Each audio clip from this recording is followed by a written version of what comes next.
শুভ সকাল বন্ধুরা। তো আজকে চলে এলাম সকাল সকাল। আজকে যাব সোনমার্গ। সোনমার্গ এখান থেকে স্নান টান করে নিলাম। আর ব্যাপারটা হয়েছে কি, বাথরুমে হিটার লাগানো ছিল। আর দুদিন ধরে ঠান্ডা জলে স্নান করেছি এখানে, মানে এতটাই ঠান্ডা দম বেরিয়ে গেছিলো ঠান্ডা জলে স্নান করতে করতে। তো আজকে যথারীতি দেখলাম সুইচটা দেখে অন করার পরে তখন মনে হলো যে হ্যাঁ লাগানো আছে। তো ওই কারণের জন্য সুইচ সব ওকে করে দিয়েছি। এখন গরম জলে সকাল সকাল স্নানটা করে নিলাম, ফ্রেশ হয়ে গেলাম। তো আমিও রেডি হয়ে গেলাম, এবার আমি রওনা দেবো সোনমার্গের উদ্দেশ্যে। বাকি চলো দেখতে থাকো আজকের ব্লগটা কেমন। তো বন্ধুরা, এই যে আমার ড্রেস, আর লোডশেডিং হয়ে গেছে সকাল সকাল আজকে। লোডশেডিং জানি না কী জন্য হয়ে গেছে। তো এই যে আমার ড্রেস, হ্যাঁ এখন অবধি ড্রেস পরে পুরো রেডি। আর এই যে পায়ে এখন ক্রক্স পরে আছি। তো একটুখানি পর বুটগুলো পরে বেরোবো, কারণ সবাই আসবে, রেডি হবে, তারপর আমিও রেডি হয়ে একদম বেরিয়ে যাবো ফটাফট করে। তো চলো। আর এর কথা বলো না, খুবই শোচনীয় অবস্থা, কারণ এই যে দেখতে পাচ্ছ, হ্যাঁ এই যে সকালবেলা ঘুম থেকে উঠে এই জ্যাকেট ম্যাকেট সব নিয়ে যেতে হবে, কারণ সোনমার্গে কেমন ঠান্ডা সেটা বলতে পারছি না। হ্যাঁ, আর এই আমরা এখন রেডি, এবার আমরা সোনমার্গের উদ্দেশ্যে সোজা রওনা দেবো। গাড়ি মাড়ি সব রেডি। আর ওই যে হেলিকপ্টার একটা যাচ্ছে, তো গাড়ির মধ্যে সব বসে পড়লো। এবার আমরা রওনা দিলাম সোনমার্গের উদ্দেশ্যে। আমাদের গাড়ি এখন চলতে আরম্ভ করে দিয়েছে। মোটামুটি 2 ঘন্টা মতো লাগবে সোনমার্গ, 2 থেকে 2.5 ঘন্টা। তো যাবো।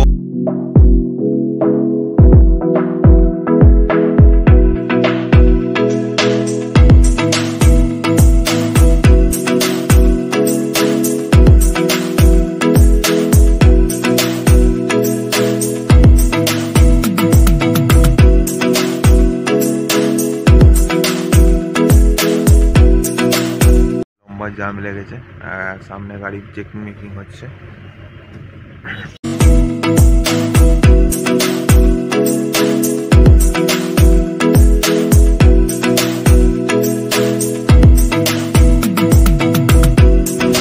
আমরা এখন ভিউ পয়েন্টে দাঁড়ালাম। তো আর একটু 10-15 মিনিট গেলেই সোনমার্গ চলে আসবে। তো এখন ভিউ পয়েন্টে একটু দাঁড়াই, রেস্ট করি। মানে রেস্ট করতে সবাই ছবি টবি তুলবে, আমিও দুটো ছবি তুলবো ভিউ পয়েন্টে এসে। বাকি চলো তারপরে দেখা যাক কী করা যায়। আগে যায় সামনে সিন্ধু নদী, সামনে এই সিন্ধু নদীটা, এটা হলো সিন্ধু নদী। নদীর স্রোত প্রচুর প্রচুর নদীর স্রোত। আর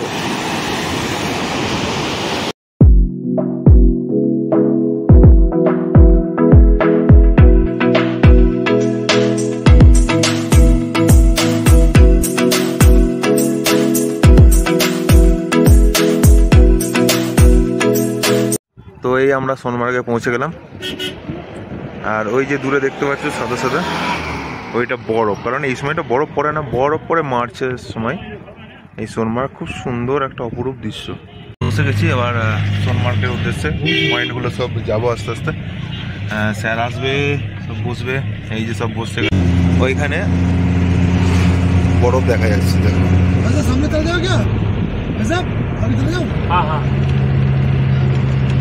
তো আমাদের এই প্রথম পয়েন্ট চলে এলাম, জিপ লাইন। আর এই সাইড দেখছো সুন্দর সোনমার্গ বলে লেখা আছে। আর এখান থেকে আস্তে আস্তে নামাজ, সিঁড়ি নামার জায়গা। তো জিপ লাইনে চলে এসেছি। এবার আমি তো সব চিনা জিপ লাইনে এখানে। তো এই যাবো। আর এখানে মেঘলা ওয়েদারটা আস্তে আস্তে মেঘলা হয়ে যাচ্ছে। তোমার এত সুন্দর ওয়েদারটা লাগছে। আর ঠান্ডাটা, বাম্পার ঠান্ডাটা আছে, ভালো রকম ঠান্ডা আছে। এখনো কিছু পড়িনি বলে মনে হচ্ছে ঠান্ডাটা লাগছে না। তো ঠান্ডা, ভালো রকম ঠান্ডা আছে। পড়বো একটুখানি পর, যাবো। আগের দিকে তো আরও বেশি ঠান্ডাটা লাগবে। তো পড়বো, জিপ লাইনটা দেখি, একটু এনজয় করি ভালো করে। আর এই যে দেখতে পাচ্ছ পাহাড়ের এই সাইডটা পোর্শনটা একদম খুব সুন্দর। এখানে ছবি টবি সব তোলা হচ্ছে। তো আমরা জিপ পয়েন্ট থেকে এই গাড়িতে উঠছি। আগে স্যারেদের পিক করে নেবো, আগে স্যারেরা গেল।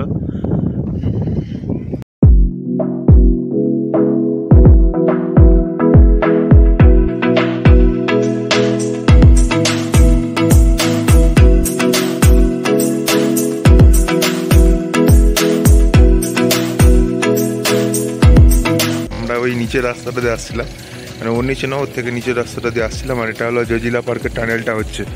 ওই যে দেখা যাচ্ছে টানেলটা, এইখান থেকে টানেলটা শুরু হয়েছে জজিলা পার্কে। আর এখানে টানেলটা হচ্ছে। আর আমরা আস্তে আস্তে ওপর দিকে উঠবো এখনো। আর ওই যে দূরে দেখতে পাচ্ছ, সত্যি খুব সুন্দর অসাধারণ একটা দৃশ্য।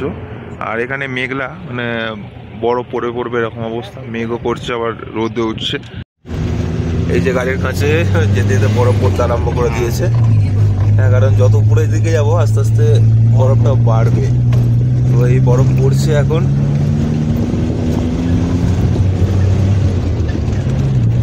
তো এইটা হলো 0 পয়েন্ট। 0 পয়েন্টে তো এখন এই মুহূর্তে বরফ টরফ কিচ্ছু নেই, কারণ টোটালটাই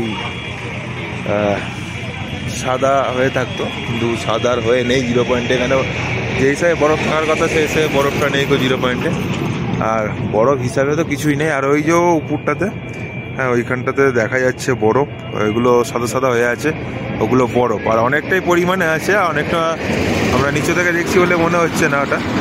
হ্যাঁ, আর ওই সাইডে আর এই যে মেঘ করে আছে, আকাশটা আজকে মেঘ মেঘ মেঘ মেঘ হয়েই আছে সারাক্ষণ।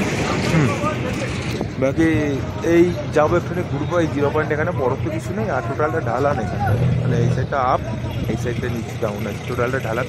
তো যাই দেখি। এই যে শুরু হয়ে গেছে স্নোফল, মানে খুবই হালকা প্রচণ্ড লাইট স্নোফল, মানে হচ্ছে আবার চলে যাচ্ছে। তো সবাই দেখে খুব একটু খুশি হয়ে যাচ্ছে, ভিডিও বানাচ্ছে। খুবই লাইট স্নোফল, একদম হালকা স্নোফল, কারণ এই মেঘটা আছে তো, ওই মেঘটার কারণে এখানটা একটু স্নোফলটা হচ্ছে, খুবই ভালো লাগছে। এই যে তোমরা দেখতে পাচ্ছ পুরোটাই বরফ পড়ছে এখানে, এই সাইডটাতে বরফটা পড়ছে, এই যে পিছনে দেখা যাচ্ছে। আর এই আমি দাঁড়িয়ে আছি এদিকে, এদিকে স্যারেরা সব খেতে গেছে। আর এই যে সামনে দেখতে পাচ্ছ এইখানটা তো মনে হচ্ছে নিঘাত বরফটা পড়ছে, এইখানটাতে মনে হচ্ছে দেখে যে এখানে বরফ পড়া আরম্ভ হয়ে গেছে। আর এইদিকে মেঘটা করে আসছে, কারণ ওই দিক থেকে মেঘটা আসছে, আর হাওয়াটা প্রচণ্ড দিচ্ছে, বহুত ঠান্ডা লাগছে, নাক মুখ সব গরম হয়ে যাচ্ছে, ঠান্ডা হয়ে যাচ্ছে, মানে জ্বালা করে ফেটে যাওয়ার মতন অবস্থা হয়ে যায় মনে হচ্ছে আস্তে আস্তে, মানে খুব ঠান্ডা। ভাই যা ঠান্ডা পড়েছে, এই ঠান্ডাতে একদম বুক দু করে কাঁপছে, প্রচণ্ড ঠান্ডা, থাকা যাচ্ছে না এতটা ঠান্ডা এখানে। আর তার সাথে সাথে বরফও পড়ছে, হ্যাঁ প্রচুর বরফ পড়ছে, প্রচুর প্রচুর বলতে মোটামুটি ভালোই বরফটা পড়ছে। আর ঠান্ডাটা প্রচণ্ড ঠান্ডা, ঠান্ডা একদম চিল্ড হাওয়া। তার সাথে সাথে চলো আমরা গাড়িতে উঠি।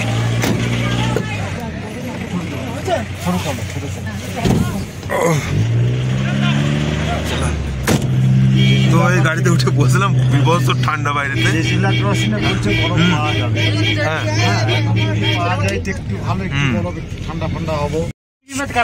প্রচুর ঠান্ডা, প্রচুর ঠান্ডা,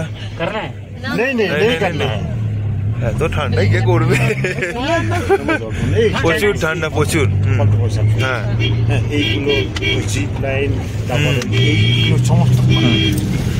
আর এই যে এই সাইডে সব এসেছে।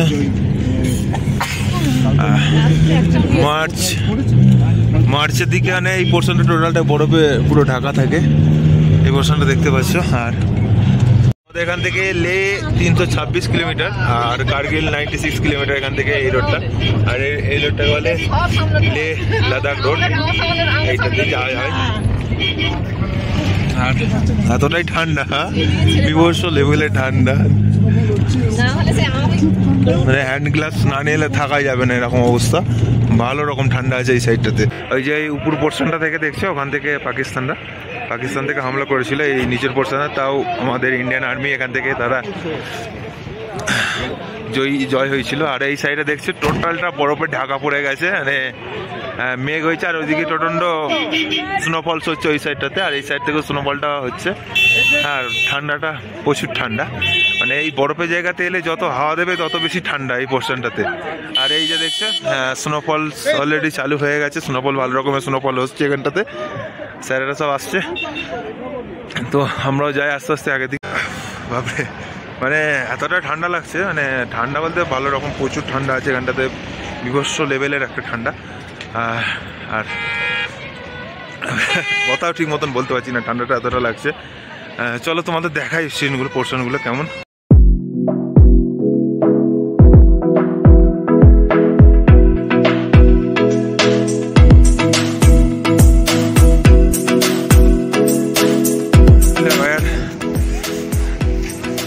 Memorial, Delhi Memorial.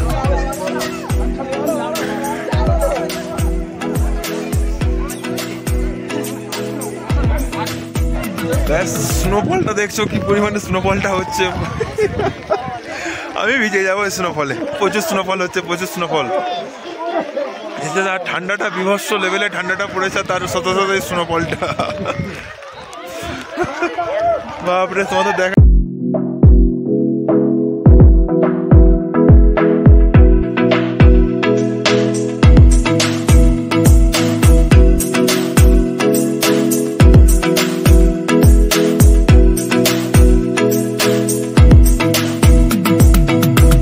তো একটু আগেই প্রচন্ড পরিমাণে স্নোফলস। আর এই দেখো এখন আবার রোদ বেরিয়ে গেল, স্নোফলসের পরই রোদ। এই যে রোদটা আবার মিষ্টি রোদ একটা স্নোফলসের পরই, আর মেঘটা বেরিয়ে গেল চলে গেল। তাই সত্যি দারুণ লাগলো, দারুণ এই স্নোফলসটা। এখনো পড়ে আছে বরফগুলো। তো এবার যাই গাড়ির দিকে, এবার যাবো আমরা আস্তে আস্তে। বাপরে, তো আমরা এবার এই জজিল হিল থেকে এবার বেরোবো, আস্তে আস্তে যাবো। আর যা স্নোফলটা হলো তোমরা দেখলে অবশ্যই, স্নোফলটা খুব এনজয় করলাম স্নোফলে, আর সবাই এনজয় করলাম আমরা স্নোফলের মধ্যে। গাড়িতে উঠে পড়লাম, এবার যাবো আমরা। হ্যাঁ সব আগে। এই যে পাহাড়ের ফাঁক দিয়ে বরফের উপর রোদটা পড়েছে, সত্যি খুব সুন্দর লাগছে দেখতে। হ্যাঁ সোনালি রং, সাদা একদম ধপধপ করছে, খুব সুন্দর লাগছে দেখতে। তো আমরা এখন Zojila view point. Zojila view পয়েন্টে এখানে সত্যি ভিউটা খুব অসাধারণ, খুব সুন্দর ভিউ জজিলা ভিউ পয়েন্টে। আর সামনে সূর্যটা খুব সুন্দর লাগছে, সামনে যে সূর্যটা উঠেছে খুব অসাধারণ, একদম একটা সৌন্দর্য দৃশ্য সূর্যটা উঠেছে, জাস্ট অতুলনীয়, দেখার মতন। আর এই যে জজিলা এখান থেকে ভিউ পয়েন্টে কি আছে, সিন্ধু নদী, সামনে সিন্ধু নদী ওটা আপনার। তারপরে এই যে পাহাড়ের গা দিয়ে যে রাস্তাটা গেছে, এই ডিস্টেন্সে এইখান থেকে ঘুরে ঘুরে ঘুরে ঘুরে যে রাস্তাটা নামছে, খুব সুন্দর রাস্তাটা, মানে ঘুরে ঘুরে ঘুরে ঘুরে রাস্তাটা নামছে। ওই যে দেখতে পাচ্ছেন গাড়িগুলো আসছে, সব লরিগুলো। হ্যাঁ, তো ওই দিক দিয়ে গাড়িগুলো সব উপরে উঠে উঠে যাচ্ছে। আর 0 পয়েন্টে তো স্নোফলটা তোমরা অবশ্যই দেখলো, কত সুন্দর লাগলো। তো আমরা এখন জজিলা পয়েন্ট থেকে বেরিয়ে গেলাম, এখান থেকে সোজা আবার আগে গিয়ে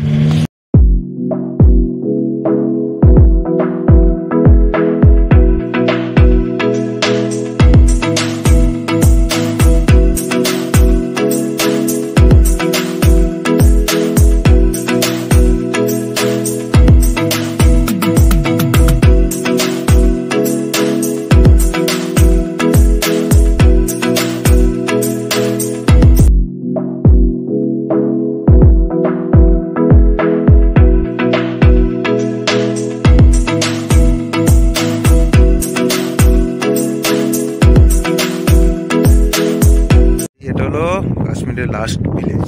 এই যে এই ভিলেজটা যেটা দেখছো, এটা হলো কাশ্মীরের লাস্ট ভিলেজ। এই যে ঘর আছে কতগুলো, আর সামনে দিয়ে এটা সিন্ধু নদী। তখন তোমাদের বলেছিলাম সিন্ধু নয়, সিন্ধ নদী। তো আপাতত সোনমার্গে এখানটা ঘোরাটা হলো। এবার যাব কিছু লাঞ্চ হবে। এখন যাচ্ছে একটা, দেখি কোনো একটা হোটেলে আছি, ওখানে গিয়ে লাঞ্চটা করবো আমরা সব। যাওয়া যাক এবার। আর ঠান্ডাটা একটু ভালোই আছে, কারণ হাওয়াটা ভালো রকম হাওয়াটা দিচ্ছিল, ওই জন্য ঠান্ডাটা ভালো রকম। রোদটা উঠলে এতটা ঠান্ডা দিত না, কিন্তু রোদটা উঠেনি, কারণ ওই কারণের জন্য ঠান্ডাটা সব থেকে বেশি। জেট হোম টানেল, তো এই একটা টানেল এখনো স্টার্ট হয়নি, টানেলটা হবে আস্তে আস্তে স্টার্ট। এই টানেলটা শুরু হবে। তো এই রাস্তা আস্তে আস্তে অ্যাপেল ট্রি, অ্যাপেলও ধরেছে গাছে, এই লাল লাল ধরে আছে অ্যাপেল। এই যে আস্তে আস্তে রাস্তায় অ্যাপেল ট্রি, অ্যাপেল ধরে আছে গাছে। এবার যাবো সব দেখতে ভেতরে। চলো তোমাদেরও দেখাবো কেমন লাগে অ্যাপেল ট্রি। আমাদের এখানে গাড়িটা দাঁড় করিয়ে রেখেছে, তো এখান থেকে এখন অ্যাপেল ট্রিটা দেখবো আমরা। তো দেখতে পাচ্ছ এই আপেল বাগানে এলাম, আপেল বাগানে ঢুকলাম, প্রচুর আপেল ধরেছে গাছে, এত আপেল সত্যি করে বলছি, প্রচুর আপেল। সামনে একটা দুটো গাছে প্রচুর আপেল। এই দেখো পেছনে দেখতে পাচ্ছ গাছে আপেল ধরে আছে এই সাইডে, এত আপেল। আর দেখতেও সত্যি খুব সুন্দর লাগছে, হ্যাঁ দেখার মতন, সত্যি সুন্দর, যেটা কাশ্মীর যাকে বলে। কিন্তু এখানকার যে আপেলগুলো আছে না, সত্যি কিন্তু একই দামটা একই দিচ্ছে, কারণ 100 টাকা কিলো নেবে বলছে। আপেল কিনবো ভাবলাম।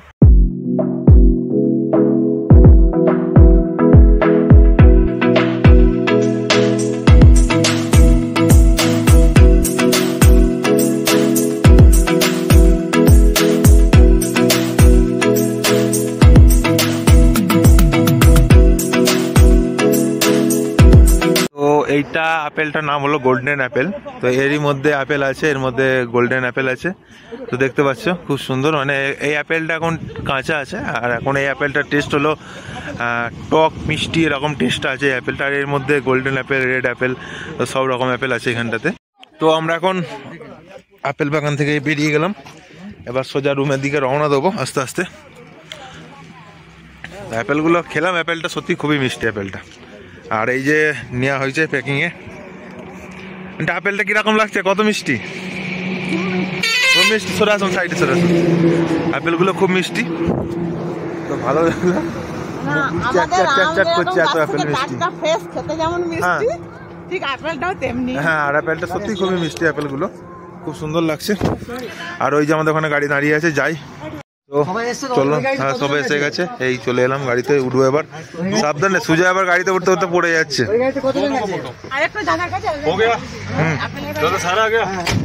চলো সব আগে। আপনাকে 3টে দিলাম তো স্যার, আপনাকে 3টে দিলাম তো।